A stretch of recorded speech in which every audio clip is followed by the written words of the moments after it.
اللہ تعالیٰ نے قرآن کریم کے اندر فرمایا بھی، میں نے ایک آیت پڑھی، قل للمؤمنین یغضوا من ابصارهم ویحفظوا فروجهم ذلک ازکی لهم۔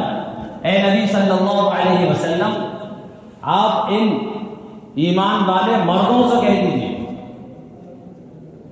اسی طرح آگے فرمایا قل للمؤمنات، اے نبی صلی اللہ علیہ وسلم آپ ان ایمان والی عورتوں سے کہہ دیجیے۔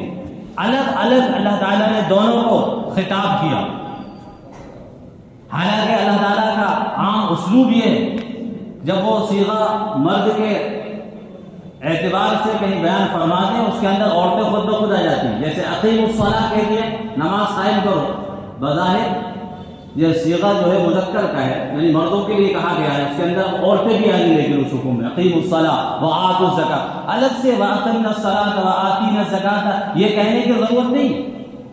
آگے اقیم الصلاۃ، اس کے اندر مرد بھی آ گئے، عورتیں بھی آ گئی، مردوں خطاب مردوں کو ہے، لیکن عورتیں اس کے اندر خود بخود شامل ہو جاتی ہیں۔ یہ اللہ تعالیٰ کا انداز بیان ہے۔ اور عام طور سے بھی جب کہیں کوئی مجمع لیڈیز اور جینٹس دونوں موجود ہوں تو وہاں اگر صیغے مردوں کی استعمال کر لی جائے تو عورتیں بھی سمجھ جائیں گی کہ ہم بھی اس کے اندر ہیں، کیونکہ ہم بھی مخاطب ہیں، سامنے ہم بھی موجود ہیں۔ آپ سب یہ کر رہے ہو، عورتیں بھی وہاں سمجھ جائیں گی وہ ہم سے بھی ہیں، کیونکہ مخاطب تو ہم بھی ہیں۔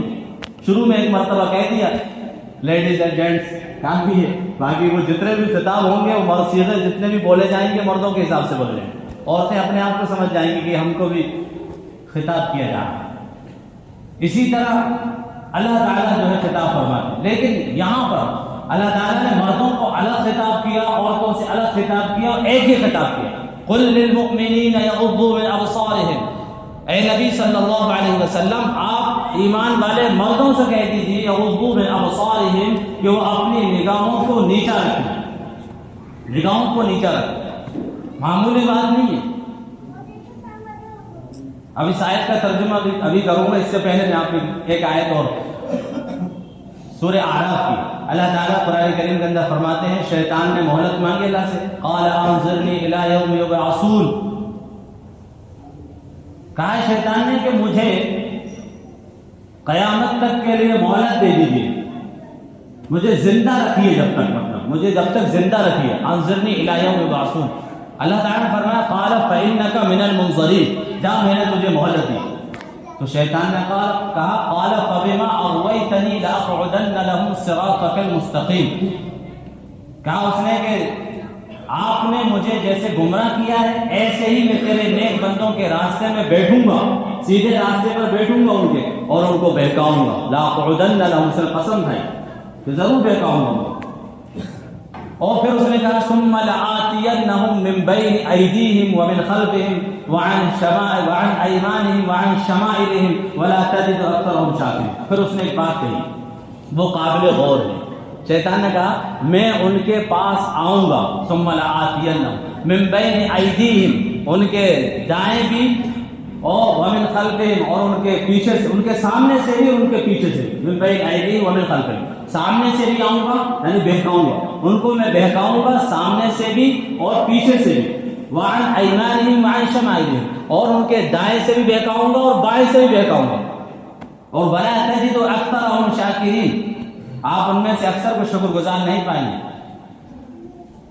اللہ تعالیٰ نے بھی فرمایا قال اخرج منها مذموما مدحورا، کہ جا یہاں سے نکل جا، راندہ درگاہ ہو جا، مذموم یعنی ذلیل ہو کر اور مردود ہو کر نکل جا، مدحورا مذموم مدحورا۔ قال لمن تبعک منہم، جو تیری اتباع کریں گے ان کو بھی اور تجھے بھی، میں لأملأن جہنم، میں جہنم کو بھر دوں گا تجھ سے بھی، تیرے اتباع کرنے والوں سے بھی، لأملأن جہنم منکم اجمعین، تم سب سے جہنم کو بھر دوں گا، مجھے کوئی پرواہ نہیں، کوئی پرواہ نہیں۔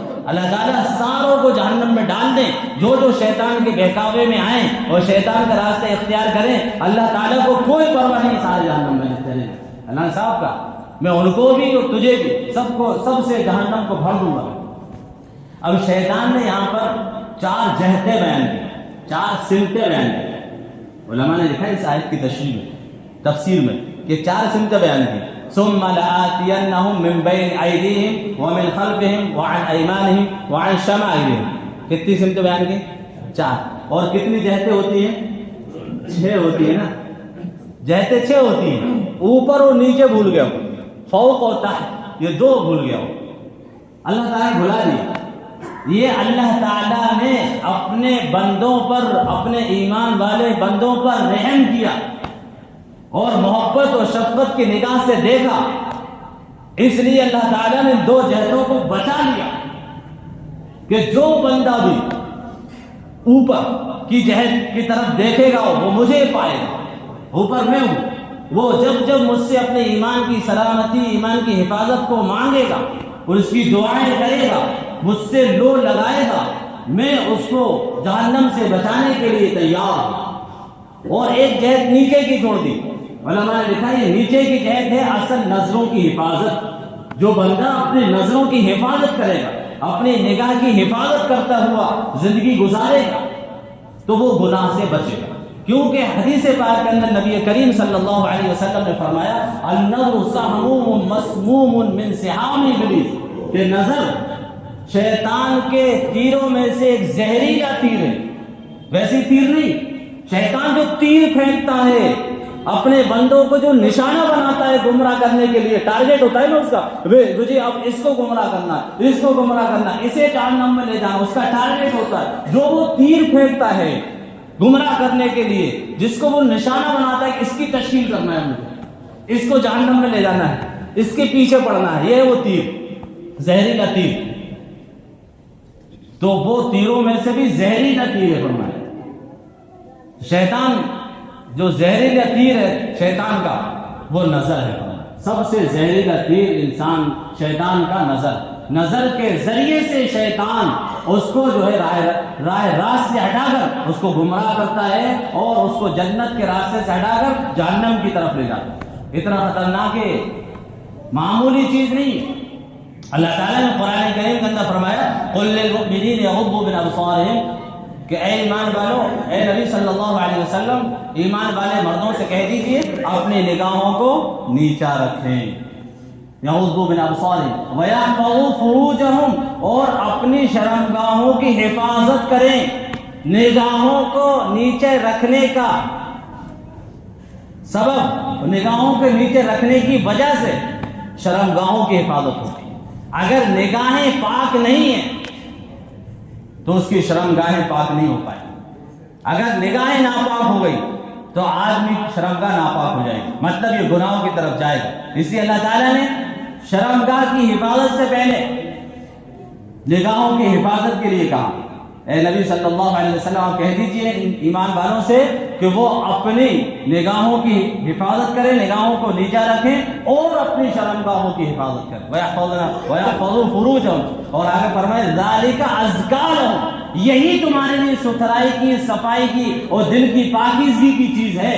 نگاہیں پاک ہوگی تو آدمی شرمگاہ کی حفاظت کر سکے گا۔ جب آدمی یہ پاکیزگی اختیار کر لے گا، یہ کام کر لے گا، تب اللہ کی طرف سے اس کو پاکیزگی عطا ہوگی۔ ذالک ازکیٰ لہم ان اللہ خبیر بما یصنعون، اللہ تعالیٰ تمہارے کاموں سے باخبر ہے۔ آگے فرمایا قل للمؤمنات یغضضن من ابصارہن، اے نبی صلی اللہ علیہ وسلم ان ایمان والی عورتوں سے بھی کہہ دو، ابھی مردوں کو خطاب تھا، وہی خطاب اب عورتوں کو ہو رہا ہے، ان ایمان والی عورتوں سے بھی کہہ دو یغضضن من ابصارہن، کہ وہ اپنی نگاہوں کو نیچا رکھیں، اپنی نگاہوں کو نیچا رکھیں۔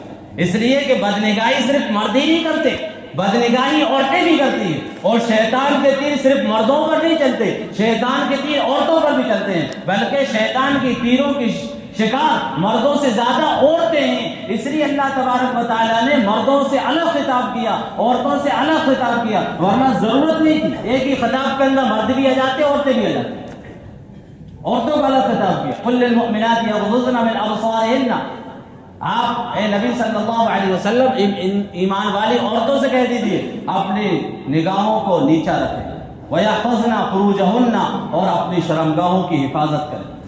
پھر آگے فرمائے وَلَا يُبْدِينَ زِينَتَهُنَّ، اور وہ اپنی زینت کو ظاہر نہ کرے لوگوں کے، کیونکہ جب شیطان کے تیر چلیں گے تو پھر جو ہے بے حیائی بھی ہوگی، شرمگاہ کی حفاظت نہیں رہے گی، بے حیائی، بے حجابی، بے پردگی بھی ہوگی، اور جب بے پردگی پر آمادہ ہوگی عورت تو اپنی زینت کو ظاہر کرتی پھرے گی، ولا یبدین زینتہن الا ما ظہر منها، وہ دوسرے موضوعات ہیں، لیکن یہ شیطان کے تیر ہیں جو چل چکے ہیں نظر کے ذریعے سے۔ ایسے ہی نہیں یہ بد نگاہی حرام ہے۔ اب بد نظری کسے کہتے ہیں؟ علماء نے لکھا ہے کہ بد نظری شہوت کی نگاہ سے دیکھنا کسی کو، تو وہ تو بد نظری ہے ہی، سب جانتے ہیں شہوت کی نگاہ سے دیکھنا کسی کو، لیکن کسی کو آنکھ بھر کر دیکھنا، مرد ہو یا عورت، جب وہ آنکھ بھر کر کسی غیر محرم کو دیکھے، یہ بد نظری، یہ جائز نہیں۔ صوفیوں کے امام حضرت علی رضی اللہ تعالیٰ عنہ کہلاتے ہیں۔ اللہ کے نبی صلی اللہ علیہ وسلم کے پاک داماد ابو طالب کے بیٹے صوفیوں کے امام کہلاتے ہیں یہاں۔ ان سے اللہ کے نبی صلی اللہ علیہ وسلم نے فرمایا، یا علی لا تتبع النظر فإن لك الأولى وليست لك الآخرة۔ علی سے فرمایا، علماء نے لکھا ہے کہ پھر کیا رہ گیا؟ صوفیوں کے امام سے اللہ کے نبی علیہ الصلوۃ والسلام نے فرما رہے ہیں کہ اے علی لا تتبع النظر، اپنی نظر کو دوبارہ نظر سے دوبارہ مت دیکھنا، یعنی اپنی نظروں کی حفاظت کرنا۔ لا تتبع النظر، نظر کو دوبارہ دوڑانا۔ النظر فإن لك الأولى، اس لیے کہ پہلی نظر تو تیری ہے جو اچانک پڑ گئی، ولیست لك الآخرة، لیکن دوسری جو نگاہ ہے وہ تیری نہیں ہے، یعنی پہلی نظر معاف ہے، دوسری نظر معاف نہیں۔ پہلی جو اچانک پڑ گئی وہ معاف ہے، لیکن اگر دوسری مرتبہ، کیونکہ پہلی بلا ارادہ ہے اور دوسری بال ارادہ ہے، وہ ارادے والی ہے، تو پہلی معاف ہے، دوسری معاف نہیں، پہلی معاف ہے۔ اس لیے پہلی نگاہ بھی اگر پڑے تو فوراً ہٹا لینا ہے، اسے فوراً ہٹا لینا۔ یہ نہیں کہ پہلی تو معاف ہے تو ابھی ہٹائے کیوں، اچھے سے دیکھتے رہے جب تک کہ پورا مطالعہ نہ ہو جائے، اسٹڈی نہ ہو جائے، پورا معائنہ نہ ہو جائے، جب تک ہٹانا نہیں ہے۔ اس کا یہ مطلب نہیں ہے، بلکہ اب دوسری حدیث آئے، اس دوسری حدیث کے اندر اللہ کے نبی صلی اللہ علیہ وسلم نے اس ڈاؤٹ کو کلیئر کیا، اس ذہن کو صاف کیا۔ حضرت جریر رضی اللہ تعالیٰ عنہ فرماتے ہیں، قال سألت رسول اللہ صلی اللہ علیہ وسلم عن النظر الفجأة، میں نے آپ صلی اللہ علیہ وسلم سے اچانک نظر کے بارے میں پوچھا کہ اچانک نظر کا کیا مطلب ہے؟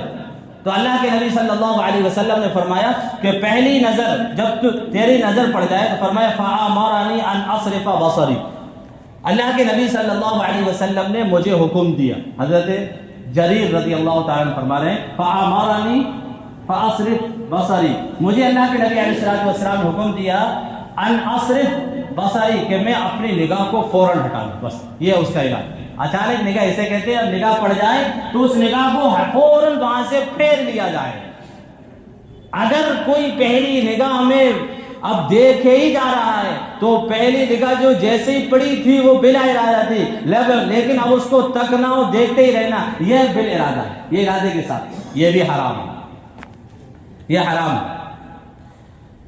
اس لیے اپنی نگاہوں کی حفاظت ضروری ہے۔ شیطان کے تیروں میں سے ایک تیر ہے۔ بڑے بڑے اللہ والے علماء، صلحاء، بزرگان دین اور بڑے بڑے بزرگوں کو بد نگاہی کی وجہ سے بڑے بڑے نقصانات ہوئے، ایسے ہی تھوڑی اللہ کے نبی علیہ الصلوۃ والسلام نے اس سے بچایا ہے اور اس کی تاکید کی اپنی نظروں کی حفاظت کرنے کی۔ آج لوگ کہتے ہیں کہ صاحب دل پاک ہونا چاہیے، بس بے پردہ پھرو، بے پردگی میں رہو، خود بھی اسی چیز کو پسند کریں اور اپنے گھر والوں کے لیے بھی اسی چیز کو پسند کریں، اور کہتے ہیں کہ اپنی نگاہ پاک ہونا چاہیے۔ کیا ہماری عورتیں صحابیات سے زیادہ پاکیزہ ہیں؟ صحابیات سے زیادہ پاکیزہ ہیں؟ پردہ کرنے والی سب سے زیادہ صحابیات ہیں۔ ان سے جب اللہ فرما رہے ہیں وَقَرْنَ فِي بُيُوتِكُنَّ وَلَا تَبَرَّجْنَ تَبَرُّجَ الْجَاهِلِيَّةِ، یہ اس کے مخاطب اصل میں وہی صحابیات ہیں جو پردہ کرنے والی تھی، با حیا تھی، با پردہ تھی، با حجاب تھی۔ ان سے خطاب ہے اپنی اے لوگوں تم اپنی عورتوں سے کہو وَقَرْنَ فِي بُيُوتِكُنَّ، وہ اپنے گھروں میں رہیں، وَلَا تَبَرَّجْنَ، اور وہ آزاد گھومتی نہ پھرے، تبرج الجاہلیہ، جاہلیت کی طرح، مطلب بے حیائی، بے حجابی، بے پردگی میں گھومتی نہ پھرے۔ لو اگر گھر سے نکلنے کی ضرورت پڑے تو محرم کے ساتھ جائے، اور پردے کے ساتھ جائیں. اگر کہیں قریب میں ہی جانا ہے، اکیلے جانا ہے اور حالات سازگار ہیں تو پھر پردے کے ساتھ جائیں. اور یہ بھی صحیح معلوم ہونا چاہیے کہ آج اس ماڈرن دور کے اندر بعض لوگ، سب کا نہیں ہے، بعض لوگ ہوتے ہیں کیونکہ آج کل موبائل سب سے بڑا علامہ اور شیخ اور استاد لوگوں نے موبائل کو بنا کے رکھا ہے، موبائل کو بنا کے رکھا ہے. اب جو بھی چیز سننا ہو، دیکھنا ہو، کچھ چیز سمجھنا ہو، فوراً جو ہے موبائل کے اندر سرچ کر کے وہاں سے علم حاصل کرتے ہیں، وہاں سے علم حاصل کرتے ہیں. اب موبائل کے اندر تو سب کچھ ڈلا ہوا ہے، اور وہ لوگ بھی محنت کر رہے ہیں موبائل کے ذریعے سے جو یہود و نصارہ ہیں، جن کے نظریات اسلام کے خلاف ہیں. وہ قرآن کی آیت پیش کر کے اس کا غلط ترجمہ کر کے، غلط تشریح کر کے، غلط تفسیر و ترجمانی کر کے اس آیت کو پیش کرتے ہیں، قرآن و حدیث کو پیش کرتے ہیں. ہم یہ سمجھتے ہیں کہ موبائل کے اندر ہم نے سنا مسلم کی حدیث، بخاری کی حدیث، ترمذی کی حدیث، فلاں قرآن کی آیت سورہ نساء فلاں فلاں کے اندر یہ ہے، تو میں کیوں اب علماء کے پاس جاؤں، میں ڈائریکٹ قرآن حدیث کو پڑھ رہا ہوں. نہ آپ جانتے جو لوگ قرآن موبائل پر ایمان لے کر آتے ہیں، نہ ان کو معلوم کہ قرآن کی آیت انہوں نے پیش کی ہے، اس کا ترجمہ انہوں نے کہاں غلط کیا، اس کی تفسیر انہوں نے کہاں غلط کی ہے، نہیں معلوم. اور ان کا مشن کامیاب ہو رہا ہے. جو دشمنان اسلام ہیں، جو اسلام کی شبیہ کو خراب کرنے میں لگے ہوئے ہیں، وہ چاہتے ہیں کہ صرف یہ داڑھی اور ٹوپی والے مسلمان تو ہوں، یہ نماز میں تو جائیں، ان کو نماز سے بھی بیر نہیں ہے، مسجد میں جائیں، لیکن یہ اندر سے مسلمان نہ رہیں، ان کے دل سے ایمان نکل جائے، ایمان کی روح، اسلام کی روح ان کے اندر سے نکل جائے. وہ اندر سے ان کے ایمان کو، عقیدے کو چھیننا چاہتے ہیں، چھیننا چاہتے ہیں. موبائل کے ذریعے سے تو ہو رہا ہے. جتنے فتنے رونما ہو رہے ہیں روز، شکیلی بن گئے، شکیلی کا پاجامہ سب سے زیادہ سنت کے مطابق وہ شکیلی لڑکے پہنتے ہیں جو شکیل ابن حنیف پر ایمان لے کر آئے. ان کے یہاں تو بہت ہے، آپ کے یہاں چندیری میں شکیلی بہت ہے، کئی لوگوں نے وہاں پر جانا بھی ہوا. وہ شکیلی پاجامہ ان کا نصف ساق، جو اصل سنت نبی پاک علیہ الصلوۃ والسلام کی اعلیٰ درجے کی فضیلت، نصف ساق یعنی آدھی پنڈلی پاجامہ پہننا. ان شکیلیوں کا آدھی پنڈلی پہ پاجامہ ہوتا ہے، اور ٹوپی سنت کے مطابق، داڑھی سنت کے مطابق، اور تکبیر اولیٰ سے نماز پڑھتے ہیں، امام کے پیچھے لگتے ہیں. بعض مرتبہ لوگ تو ان کو ولی سمجھتے ہیں، امام نہیں ہوتا تو نماز بھی پڑھا دیتے ہیں، تکبیر بھی کرے. لیکن یاد رکھنا چاہیے اچھی طرح سے ان شکیلیوں کے بارے میں فتویٰ یہ کہ یہ کافر ہے، کفر کا فتویٰ ان پر، اس لیے کہ جن چیزوں پر ایمان لانا ضروری ہے ان میں سے ایک چیز کو وہ کھو چکے ہیں، وہ فرض تھا اس پر ایمان لانا.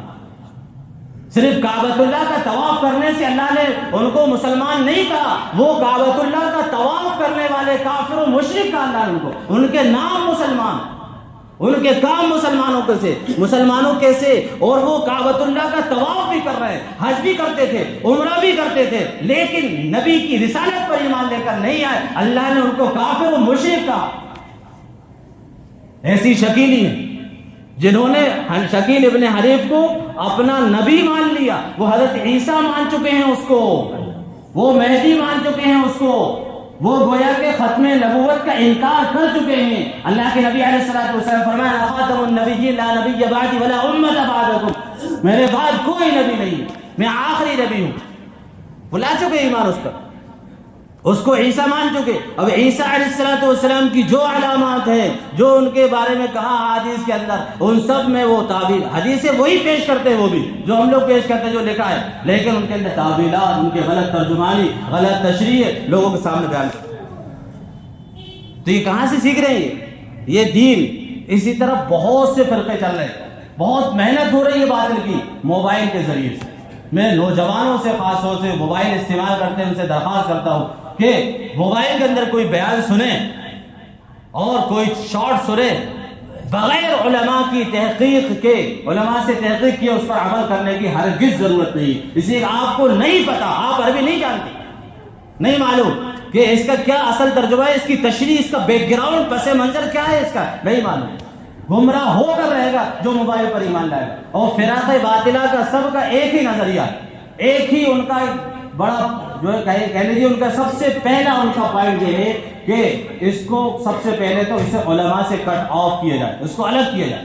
اس لیے کوئی بھی فرقہ، اگر کوئی آپ کے سامنے یہ کہتا ہے کہ علماء کچھ بھی نہیں کر رہے صاحب، علماء کچھ انہی کی وجہ سے ساری چیزیں ہو رہی ہیں. اگر علماء بولنے لگے یہ سمجھ لو کہ آپ یہ دوسرے فرقے سال یہ دھیرے دھیرے کر کے اس کی ذہن سازی کرے گا, علماء کے خلاف اس کا ذہن بنائے گا. اب وہ اتنا خلاف ہو گیا, علماء کچھ بھی نہیں, یہ علماء سو ہے, بیکار ہے. اب وہ کوئی بھی مسئلہ درپیش ہوگا علماء کے پاس نہیں جائے گا. مریض کو اگر ڈاکٹر سے گریز ہو جائے تو کل کا مرتا وہ آج مر جائے. وہ ڈاکٹر کو دکھاتے رہے, اس سے ڈاکٹر کی اس کے نزدیک ڈاکٹر کچھ ہے ہی نہیں, وہ ڈاکٹر کچھ سمجھتا ہی نہیں. وہ تو کل کا مرتا وہ آج نہیں مرے گا تو کیا کرے گا, وہ مرے گا, وہ بہت جلدی اس کا مرض پکڑے. اب وہ سب سے پہلے ان کا جو وہی ہوتا ہے علماء سے دور کرنا. علماء سے اتنا بزدل کر دیا, اب وہ اس کے بعد جب وہ دیکھتے ہیں کہ علماء سے بزدل ہو گیا, اب اس کے بعد اس کی تشکیل شروع کرتے ہو. کیا کہ آپ بتاؤ قیامت کے بارے میں آپ کیا کہتے ہیں, عیسیٰ کے بارے میں کیا کہتے ہیں, مہدی کے بارے میں کیا کہتے ہیں. جو بھی فرقے میں ہوگا وہ اپنے تشکیل شروع کرے گا اور اس کے بعد اتنا ذہن بنائے گا. اب اس کو پریشانی بھی ہو رہی ہے, کہیں گوفتی بھی ہو رہی ہے, کہیں پھنس بھی رہا ہے, وہ کہیں سمجھ میں بھی نہیں آ رہا, لیکن وہ موبائل سرچ کرتا جائے گا اور پھر وہ ہے جب آدمی زیادہ تلاش کرتا ہے کہیں نہ کہیں اس کے مطلب کی چیز نکلتی ہے تو وہ یہی علماء کے پاس لیکن جائے گا نہیں. وہ اس لیے کہ وہاں سے پہلے ہی کٹ آف ہو چکا. اس لیے علماء سے, اب اماموں سے, علماء سے رابطہ بہت ضروری. موبائل پر ایمان لے کر نہ آئے, ورنہ موبائل کے ذریعے سے یہ بے حیائی ہو رہی ہے, بے پردگی ہو رہی ہے, اور جتنے لوگ مرتد ہو رہے ہیں, ارتداد کی طرف لڑکے اور لڑکی جا رہے ہیں, اس کا ذریعہ بھی موبائل ہے. اور جو اچھے خاصے مسلمان نمازی دیندار وہ جو فرقوں کے اندر تبدیل ہو رہے ہیں, مسلک بدل رہے ہیں, دوسرے فرقوں میں جا رہے ہیں, اس کا ذریعہ بھی موبائل ہے. یعنی موبائل کی محنت, باطل کی محنت موبائل کے ذریعے سے یہ دنیا داروں کے لیے بھی ہے اور دینداروں کے لیے, دونوں کے لیے ہو رہی. تو میں یہ نہیں کہتا کہ آپ بیان نہ سنیں, شارٹ نہ سنیں, کس کو کیا کہا جائے, سب کے پاس موبائل ہے, وہ تو دیکھنا ہی ہے, لیکن جو ہے اس کی تحقیق ضروری ہے. بہرحال تو نظر کی حفاظت کے بارے میں بات کر رہا تھا. نظروں کی حفاظت ضروری ہے. بیچ میں بات آ گئی, مولانا چندیری سے تعلق رکھتے ہیں, وہاں پر بہت زیادہ شکیلیت ہے, تو وہ بات آ گئی میرے ذہن میں شکیلی ہوگی. نظر سے جو ہے آدمی کہاں سے کہاں پہنچ جاتا ہے. یہ نظر آدمی کو اللہ سے ملا بھی دیتی ہے اور یہ نظر آدمی کو اللہ سے دور بھی کر دیتی ہے. یہ نظر آدمی کو جنت میں بھی لے جاتی ہے, یہ نظر آدمی کو گمراہ بھی کر دیتی ہے,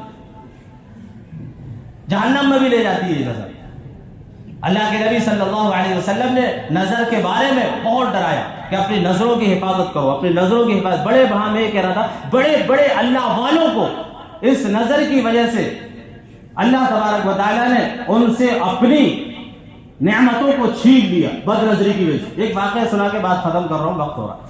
ایک بہت بڑے اللہ والے حضرت شیخ عبداللہ اندلسی رحمۃ اللہ علیہ, بہت بڑے شیخ, محدث, حافظ قرآن, حافظ